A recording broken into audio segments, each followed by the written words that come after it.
Welcome back. In this episode, we've got Rob Ferre because we're talking about how to be a good MC at an event. And you are the master of ceremonies yourself. So you guys definitely going to want to pay attention to this one.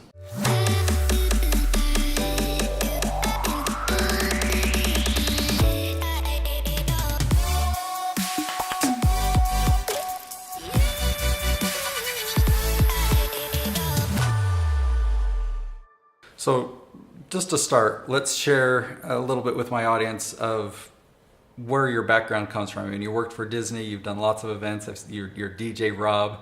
So talk to me a little bit about your background and how you got into this MC space. Yeah, so after college, I moved to Orlando, Florida, and I wanted to go out there and work for Disney. And so once I got there, it took me a little while to kind of find my niche, to find my footing, and I eventually got a job as a DJ out there, which was a lot of fun. And then I also got a job later on working at the Nickelodeon Hotel as a game show host. So what attributes helped you get those jobs? Like you needed outgoing or? Well, yeah. Basically, how I got my job as a DJ, I basically was at a talent show. And I did this funny, stupid magic show. And the guy that was DJing the show saw me later on and said, "Hey, have you ever thought about becoming a DJ?" So basically, he saw my personality. He says, you can talk to an audience, you can entertain an audience, you're a DJ. I'm like, okay, sure. And basically, his methodology was, if you can engage an audience and get them to come along with you, you're a DJ. And so his style was very interactive. You get in with the crowd, you do dances, you get people to come along with you. So that was his style. And then I later auditioned for the Nickelodeon Hotel, and I got the job there. Mm-hmm. So how much does that work as a DJ relate to being an MC? It's it's a different environment, but right. And so once I came back to Utah, I started my business here. And here in Utah, there are a lot of events that are weddings. I don't know if you know about this. A lot of people get married, where I really hone my craft as a MC, as a master of ceremonies. Because in weddings, there actually are ceremonies. And so I look at being an MC, a master of ceremonies, or a host in different lights. Because a master of ceremonies is more for a wedding. An MC, EMCEE, I would say that is more of a conference person, or somebody who is emceeing a gala or emceeing a conference or a meeting. And then I think the third one would be a host. Somebody that is hosting an event or hosting in their own fun personality. So there's different ways to go about it. Yeah. The question that I'm curious about is because there's good MCs, yes, there's bad MCs. Right. What in your mind sets apart the good MC from the... Well, experience. There's a lot of MCs out there who haven't gone through what I've done as far as, the weddings and the actual events. I would say the experience of it, because a lot of MCs, they say, I'm a good personality, I can speak on the mic, I can engage an audience, but there's so much more to it. And because of the weddings, that has helped me hone my craft and my skills to be able to work behind the scenes, get people set up, let people know what's about to happen, when it's going to happen, where it's going to happen. And so that's kind of what an MC does. They guide their audience as to where they need to be and what's about to happen. So I constantly do that at weddings, and it translated very well into the corporate world or into galas. And what I do for a corporate event is very different from what I do for a gala.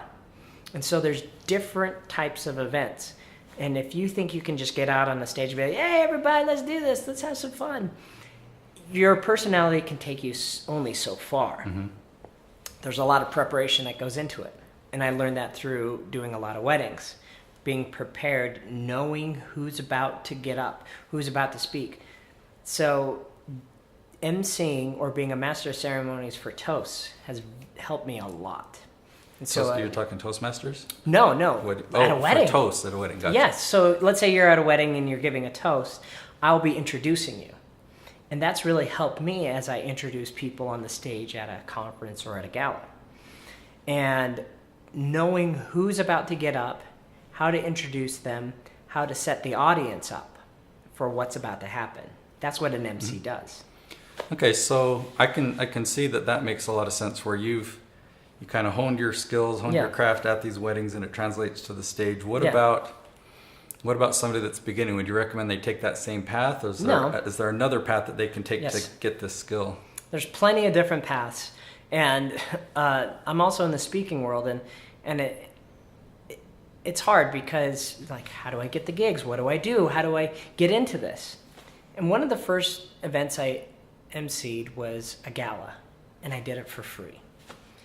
And I know that might be a weird concept for people to do stuff for free, but this is a great way to get started. Now here, if you do it for free, don't just wing it. Don't just phone it in. Be prepared. So all those people in the audience are going to be like, I want to pay that guy, right? I want to use that person. I want to get more of that. And so maybe just starting with a fundraiser, a gala, a nonprofit event. Those are happening all the time. And when I say the word nonprofit, they often don't have a lot of money to go towards these events. And so that is one way I tell people to get started. And that's how I got started emceeing galas. I did my first one for free. And I was able to donate my services, as I say, waive my fee to help them create this event. Cool. So one of the ways that I love learning new things, Yeah. stepping into new skill sets, is by finding somebody else who's done really well at it, Yeah. and just studying them. Are there people that Yeah. that have been great examples to you that you've been able to study and emulate? Well, it's interesting. A lot of my training came from the DJ world. There is this man, his name is Ferre, who actually trains other DJs to be master of ceremony. And I've taken all 3 of his mastery courses: Master of Ceremonies, Bronze, Silver, and Gold. Okay, cool. And they're great courses. And what he's really taught me is the power of your welcome. And the power of your welcome is how you set the stage and tone for what is about to happen. And everything kind of goes off from there. But when it comes to corporate events and galas, that's a different animal. So I've used a lot of that skill set from the wedding world into the corporate world. But I've also adapted my style and learned some things and give to that. So Mark is one of them. Another one is Jason Hewlett, who's a great mentor who I've watched MC events. I've also seen perform. And I think what works really well for Jason Hewlett is letting his personality come through, but also he does a little bit of his show and different bits within it. I like that, yeah. But here's the other thing is, I actually am a student of watching what people do on the Oscars, on the Tonys. What are those hosts doing? What are the good ones really doing? Because we can go to the classic one, like Billy Crystal. He comes out and he sings and he dances and he does some of his bits and he does his personality in it. Jon Stewart once hosted the Oscars. He didn't sing, he didn't dance, but he did some bits, right? Same with Jimmy Kimmel. He doesn't sing and dance. So if you watch these award shows, you can see that they bring their personality into it, but they don't do something that is inauthentic to them. And so I think if you have a certain skill set, if you have something that is unique that you can bring to the platform, that's a great way to do it. But those 2 men have been real big mentors of mine who've helped me as far as being a great master of ceremonies. All right. Well, on the topic of a good MC, are there any final tips that you have for our viewer here on YouTube that wanting to know how do I become a great MC? Okay, well, the first step is preparation. Be prepared. Don't just step into a situation thinking that you can just wing it, do it. I talked about that earlier. If they have a script, get the script in advance. If they give you the opportunity to collaborate with them and go over the timeline, that's one thing. So 1 is preparation. 2, once you start, your welcome is the most important thing. You got to either come out with a bang, command an audience, because the worst is, let's say you're at a gala, everybody's eating, everybody's talking. How do you get their attention? How do you get people to pay attention? How do you get people to shut up? Right?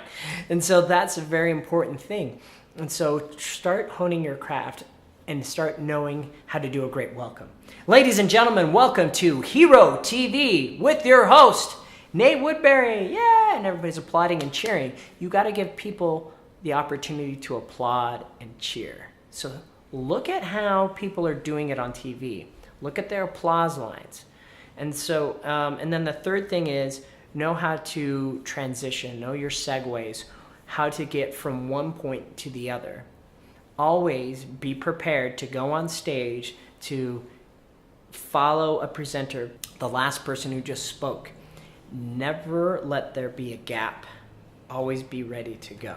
Thanks for watching today. I hope you found this information from Rob very helpful. Be sure to subscribe. And are there any other resources or places you'd like to direct people to learn how to become a good MC?